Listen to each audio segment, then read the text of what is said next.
What's going on? This is your man John Fortune, your host of the Frustrated Fan Sports Show. And today is the preview show for the Washington Commanders versus the Philadelphia Eagles.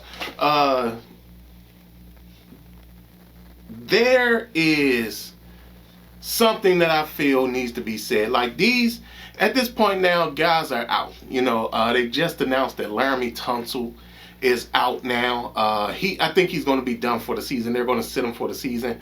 The next one will be Terry McLaurin. He'll more than likely sit for the rest of the season. Debo may play.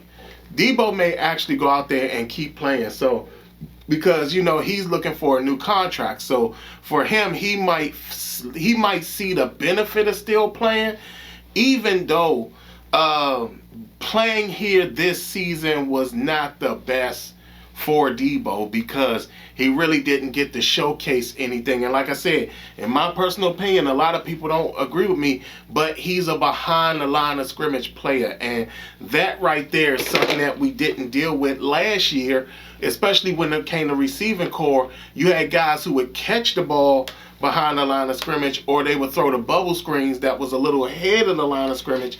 But as time went on, everybody was ahead of the line of scrimmage. Debo, not so much.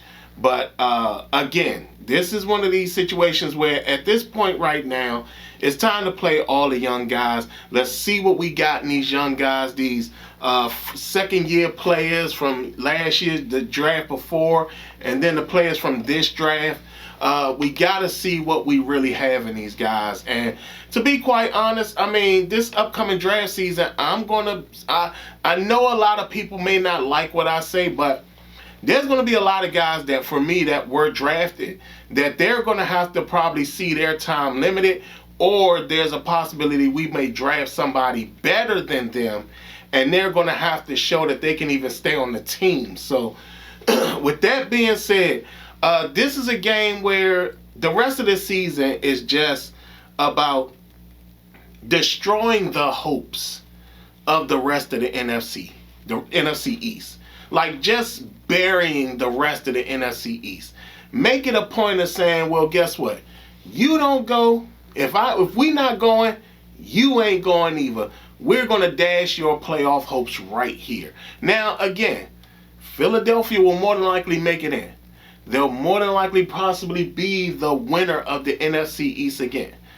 But let's try to see if we can make them not, because I think the Cowboys could leap them. But guess what? Let's dash the Cowboys' hopes too.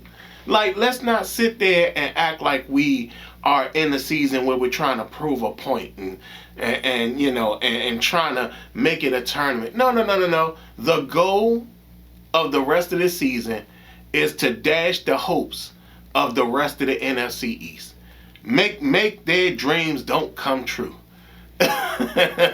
Like, we gotta be the anti-Disney. You know what I'm saying? You come here, dreams do not come true.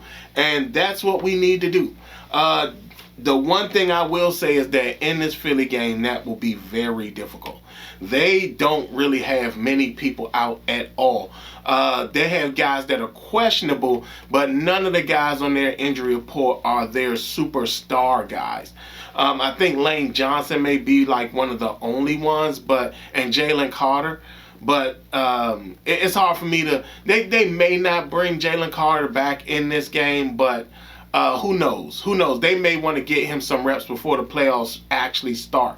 But even with that, let's just dash their hopes. Let's dash their hopes. Let them struggle getting into the playoffs. Let them need some help to get into the playoffs. And the best way we can do that is by just doing what we need to do. Go out there, beat them, and then prove a point. Prove the only point you got to prove is that we don't go to the playoffs. Y'all don't go to the playoffs. Or if y'all do go to the playoffs, y'all in at the very last playoff spot. So Even though I know that it can't happen due to the fact that the divisional winners get the fourth seed up to the fourth seed. But still, let's just cause problems. Let's just cause problems. Like I said, Laramie Tunsil is out. Jaden Daniels is out. Zach Ertz is out. Like, everybody's pretty much out. This will be a game that will focus solely and probably just focus all on what everybody else is going to do. We got to see what Ben Sinnott can do. Can he be more than what we think he is? I mean, not only that, the fact that he's able to leapfrog John Bates is something. We got to think about, is even John Bates worthwhile? I mean, yeah, everybody wants a blocking tight end, but guess what? Why not have a guy that can block and catch? That can block and actually be, like, devastating. Like, it's nothing wrong with having two weapons at tight end. I mean, as much as people don't want to talk about it, but I ain't gonna lie, I'm a little jealous of the Cleveland Browns. I mean, they got Njoku and they got Fanning. Now, Fanning isn't quite the blocker that Njoku is, but he's still something special.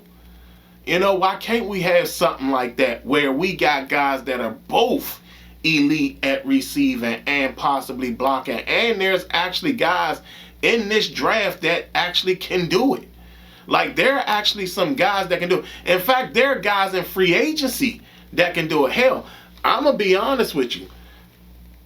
If there was an opportunity to switch out Charlie Kolar and Isaiah Likely and flip them for Sinnott and Bates, I'll do it. I'll do it. I like Kolar and Likely better anyway for the Baltimore Ravens. I mean, hell, if we got an opportunity, why not try to attack one of them? I mean, I like Likely. I like Likely a lot. Charlie Kolar, he might go to the 49ers because his quarterback is up there, Brock Purdy. Brock Purdy is his former quarterback in college. So don't be surprised you see Charlie Kolar go to the 49ers. But still, maybe we can get Likely down here, which will be great for us. But then we got to see what's going on at running back. I mean, to be quite honest, I know a lot of people was excited about Bill. I thought Bill played well at the beginning. But I told y'all from the onset, he was a tail in the offense. Every team knew that they were not going to really pass the ball, that they want to run the ball when Bill was in the lineup because he was terrible at pass blocking. And that's going to be his big thing coming into the offseason. He's going to have to learn how to truly pass block. Because if he doesn't, there's no way they're going to be able to rely on him. Not only that, I mean, I like Chris Rodriguez. I think Chris Rodriguez is pretty good. But, I mean, man, if we can find somebody far more dynamic that can cut down some of these running backs in the room, I don't see why not. I told y'all I wanted Dameon Pierce here, because I thought he would have been a perfect fit for this offense. Not only that, he's a guy that was just sitting on Houston's bench. And I don't know where he went at this point, but still, you know, he was a guy that could have came in here and made a difference.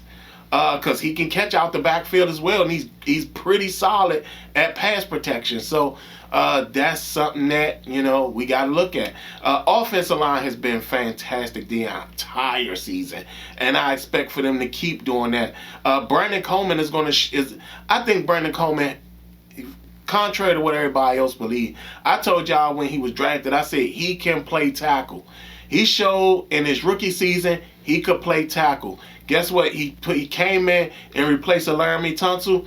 He can play tackle. I don't know what the obsession is with moving him to guard, but he can play tackle. And I think people need to stop always saying to push him to guard when he's very solid at tackle. So then we got to talk about the receiving core. Noah Brown, done, gone. Okay, fine. I'm cool with that. Luke McCaffrey. I guess, you know, we can use him as the return man. That'll be fine. even though I think come next year, Jalen Lane may solidify that spot as not only the punt return man, but the kickoff return man as well. I think that he'd probably be way more dangerous as the kick return man and the punt return man versus just the punt return guy. And that will leave Luke in a very tough situation. And Adam Peters will have to make a decision on the guy he drafted because of nepotism. Then we're going to have to talk about the defensive side of the ball. Bobby Wagner is a great linebacker, and he's still putting up numbers even at this age. We got to see what he's going to do. I have a linebacker in this upcoming draft that I think will perfectly fit this system, and I think that to me he's one of the elite linebackers in college, and I don't hear no one talking about him. So I'll definitely talk about him when my draft series comes out and I start talking about the draft. But yeah, that's going to be something. We got to see what's going on at linebacker. Frankie Louvu, what's going on with him? Like, he doesn't seem like the same guy. Doesn't seem as impactful. Doesn't seem as strong at the point of attack. Missing tackles and stuff like that. He did that all season. He was not a great tackler this season. He was missing tackles all season. So we got to figure out, what's going on with him. Is he a future linebacker that's on his team? We got to ask. Secondary. Man, that's a big deal. We got a lot going on in the secondary. Like I said, I wouldn't put it past the fact of having to possibly bring back Marshawn Lattimore. I mean, I understand that people may not want him back, and you talking about this is another injury that it would take him some time to come back from. But I don't know. Mikey Sanderstill, he's shown that him being off the field is not the best thing for this team. So we gotta find a way to put him on the field. Should it be at corner or at safety? It's gonna have to be something. Quan, you gotta figure out what you're gonna do with him. Quan is a free agent, so you gotta figure out what you're gonna do with him. But even with all that being said, this game is a very massive game in the sense that Philly needs it. Philly needs the game. We don't need the game because it doesn't matter. Philly needs the game. And yeah, I do want us to stay in the top 10 of drafting and stuff like that. But if we can dash the hopes of the NFC East, why not do it? Why not just dash the hopes of them? Make them feel like oh now y'all want to play. Like, make them feel bad. Make them feel bad. Because we know Philadelphia fans, they'll talk their trash. Cowboys fans, they're going to talk their trash. So why don't we just talk it back? Show them by some action. Now again, like I said, all their star players are available. Saquon Barkley's available. A.J. Brown's available. Devonta Smith is available. Jalen Hurts is available. So it's going to be tough for us. Dallas Goedert is available. We're not going to have a good time. I think we'll lose this game. After saying all that, I think we'll lose this game. I think we'll lose the game 35. I'm going to say 35. 35-23. I think that we'll get a lot of our points in garbage time once they start sitting their starters. And I think that's what's going to happen. And that will be the game. So y'all tell me what y'all think. How do y'all feel about the upcoming season, the changes that we got to make, the guys that are going to be out moving forward as the games keep marching on? And do you feel we're going to possibly win or lose this game? Tell me down in the comments. Like, comment, and subscribe. Other than that, this has been your man, John Fortune, and it's been the Frustrated Fan Sports Show.